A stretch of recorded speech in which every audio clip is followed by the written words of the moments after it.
করেছিলেন একটা রিকনসিলেশন ব্যাপার ছিল, একটা সমস্ত দলগুলোকে নিয়ে তিনি একটি দল গঠন করেছিলেন, যে দলটির মূল লক্ষ্যটি ছিল যে একটি জাতীয়তাবাদ, যে জাতীয়তাবাদ হচ্ছে বাংলাদেশি জাতীয়তাবাদ, একটা নতুন দর্শন তিনি বাংলাদেশের মানুষের সামনে নিয়ে এসেছিলেন। অর্থাৎ আমরা এই বাংলাদেশের মানুষ আমরা স্বতন্ত্র, আমাদের ভৌগোলিক সীমারেখা, সেই সীমারেখা ছাড়াও এই সীমারেখার মধ্যে মানুষগুলোর একটা আলাদা সংস্কৃতি আছে, আলাদা ধর্মবোধ আছে, আলাদা দৃষ্টি আছে, আলাদা ভাবনা আছে, আকাঙ্ক্ষা আছে। সেগুলোরই সমন্বয়ে বাংলাদেশ জাতীয়তাবাদের দর্শন তিনি সামনে নিয়ে এসেছিলেন। এবং সেখানে মূল বিষয়টি ছিল যে শুধু বাঙালি নয়, এখানে বাঙালি ছাড়াও অন্যান্য গোত্রের, বর্ণের, অন্যান্য ধর্মের, সব ধর্মের সব মিলিয়ে এক জাতি মিলিয়ে কিন্তু বাংলাদেশি জাতীয়তাবাদ। এবং তারপরেই আপনারা লক্ষ্য করবেন যে এটা কিন্তু আমাদের ন্যাশনালিজমের যে বিতর্কটা ছিল, সেই বিতর্কটা কিন্তু দূর হয়ে গিয়েছিল, একটা সার্বজনীন একটা জাতীয়তাবাদ সেই দর্শনটা প্রতিষ্ঠিত হয়েছিল। বাংলাদেশ জাতীয়তাবাদী দলের মূল লক্ষ্য ছিল একটি গণতান্ত্রিক সমাজ ব্যবস্থা, গণতান্ত্রিক রাষ্ট্র ব্যবস্থা প্রতিষ্ঠা করা। এবং সেটাও ছিল আপনার শহীদ প্রেসিডেন্ট জিয়া রহমানের সেই বহুদলীয় গণতন্ত্রের যে চিন্তা, সেই চিন্তা থেকে, এবং একদলীয় ব্যবস্থাকে বাদ দিয়ে তিনি বহুদলীয় ব্যবস্থাকে নিয়ে এসেছিলেন এবং অত্যন্ত সফলভাবে তিনি সেই গণতন্ত্রকে প্রতিষ্ঠা করবার জন্য, বাস্তবায়ী রূপ দেওয়ার জন্য 79-এ পার্লামেন্ট ইলেকশন হয়েছিল। সেখানে সবগুলো দল অংশ নিয়েছিল এবং তার মধ্যে আমাদের দেশের জাতীয় রাজনীতিতে যারা সবচেয়ে বড় অবদান রেখেছিলেন তারাও কিন্তু সেখানে নির্বাচিত হয়ে এসেছিলেন। পরবর্তীকালে আপনারা দেখেছেন যে এরশাদ স্বৈরাচার, তারা অর্থাৎ শহীদ প্রেসিডেন্ট জিয়া রহমান শাহাদাত বরণ করার পরে যখন এরশাদ সাহেব একটা নির্বাচিত প্রেসিডেন্ট সত্তার সাহেবকে সরিয়ে একটা সামরিক একনায়কতন্ত্র প্রতিষ্ঠা করেছিলেন, এরপরে সেই সামরিক স্বৈরাচারের বিরুদ্ধে কিন্তু লড়াইটা শুরু করেন। সেটাও কিন্তু ছাত্র সংগ্রাম পরিষদ থাকার পরে দেশনেত্রী বেগম খালেদা জিয়া, তার নেতৃত্বেই কিন্তু এই আন্দোলন তার গতি পায় সবচেয়ে বেশি এবং একটা সর্বোচ্চ চূড়ান্ত পরিণতির দিকে যায়। সেখানেও বিএনপির ভূমিকা ছিল সবচেয়ে বড় ভূমিকা। এবং 90 সালে সেই ছাত্র জনতার যে আন্দোলন এবং গণঅভ্যুত্থান, সেটার পরে যে নির্বাচন হয়, সেই নির্বাচনে বিএনপি একক সংখ্যাগরিষ্ঠতা লাভ করে। আমি কথাগুলো বলছি এই জন্যে যে বিএনপির কন্ট্রিবিউশন, বাংলাদেশ জাতীয় দলের যে অবদান গণতন্ত্রের জন্য, গণতন্ত্র প্রতিষ্ঠার জন্য, এই কথাটা সবসময় আমি স্মরণ করিয়ে দিতে চাই।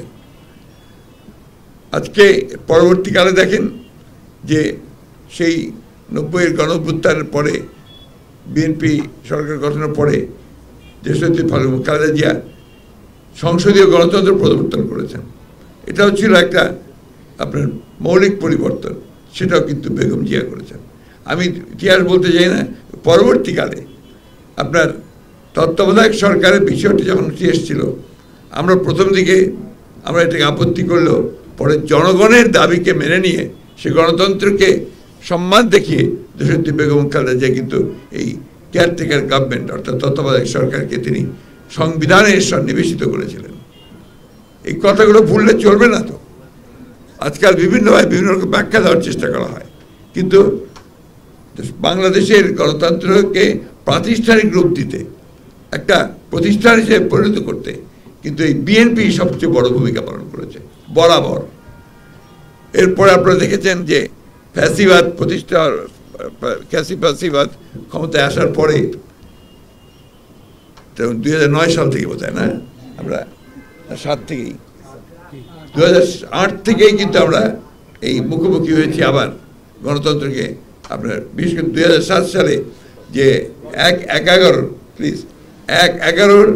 যে আপনার সরকার গঠন হয়েছিল গণতন্ত্রকে ধ্বংস করে, তার বিরুদ্ধে কিন্তু বিএনপি মুখ খুলেছিল এবং আমাদের ছাত্র দল সেদিন আন্দোলন করেছিল, ইফ ইউ প্লিজ রিমেম্বার, তাই না? এবং তারপরে আন্দোলন চলছে, আমরা কিন্তু আপনার ওই গণতন্ত্রের জন্য আন্দোলন করেছি।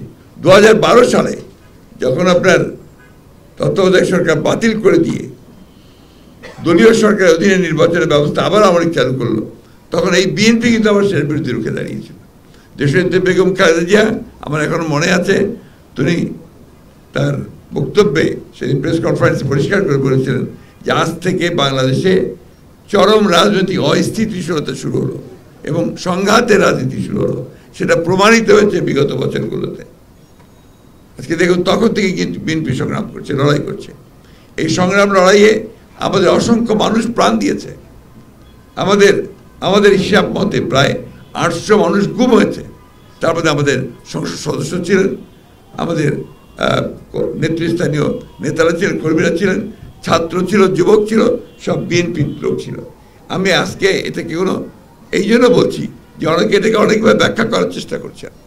পরবর্তীকালে আমাদের বিভিন্ন আন্দোলনে আমাদের প্রায় 2000-এর ওপরে আমাদের নেতাকর্মীকে হত্যা করা হয়েছে। আরেকটা হাতিয়ার তারা নিয়েছিল মামলা।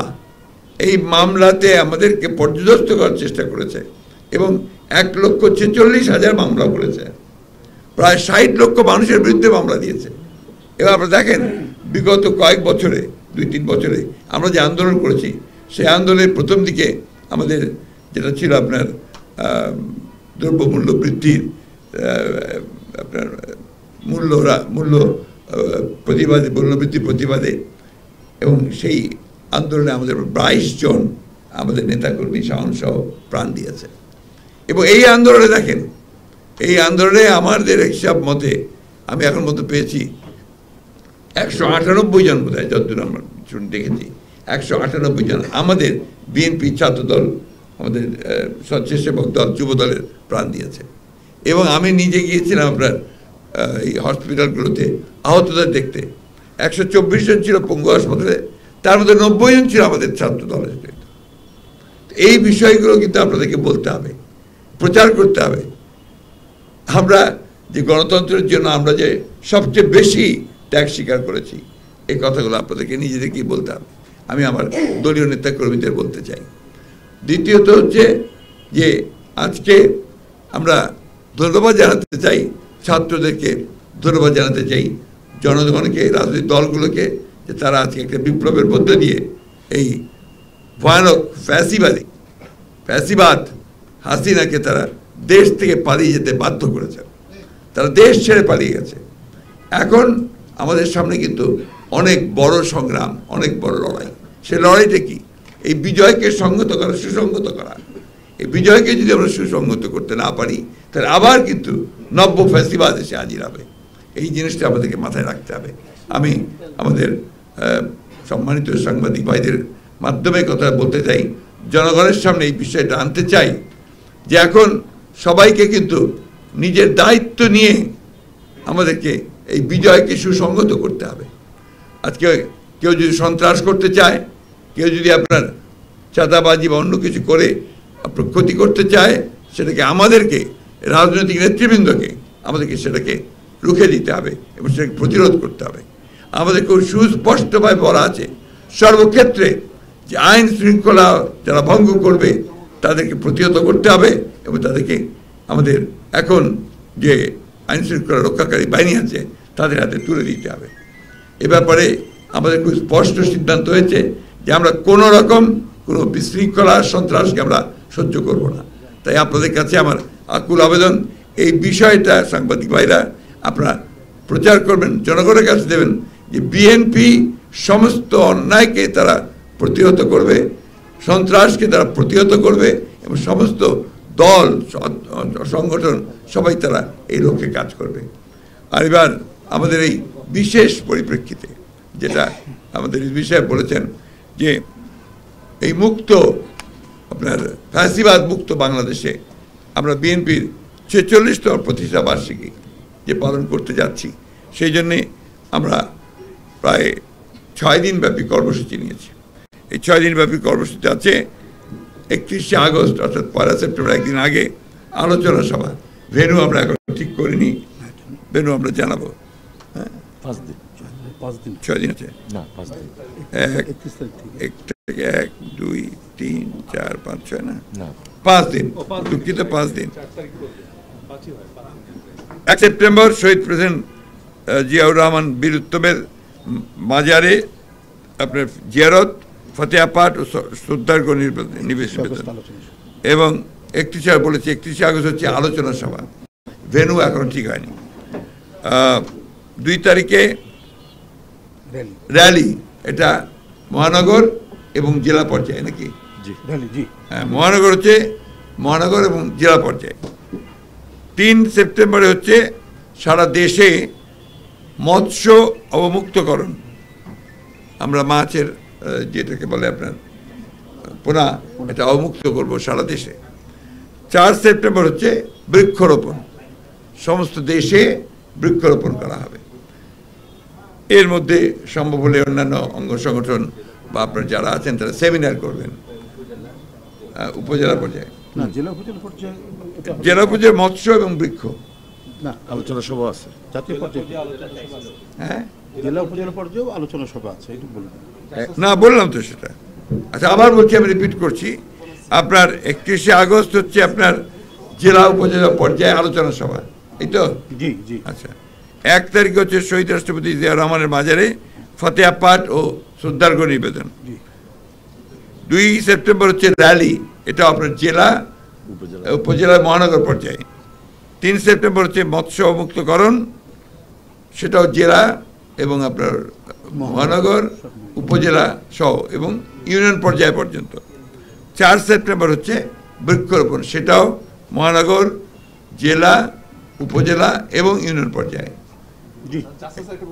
আর এর মধ্যে আমাদের আছে আপনার 1 সেপ্টেম্বর জিয়ারতের পরে সন্ধ্যায় বিএনপির প্রতিষ্ঠা বার্ষিকী, সেটাই বলছি চলতেন আমাদের বাংলাদেশ জাতীয়তাবাদী দলের আপনার 46তম প্রতিষ্ঠা বার্ষিকী উপলক্ষে একটা সাংস্কৃতিক অনুষ্ঠান হবে শহীদ মিনারে, আয়োজন করবে জাসাস। Thank you.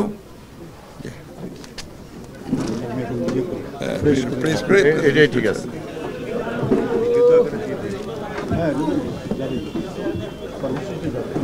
গলাটা পারি না রে ভাই।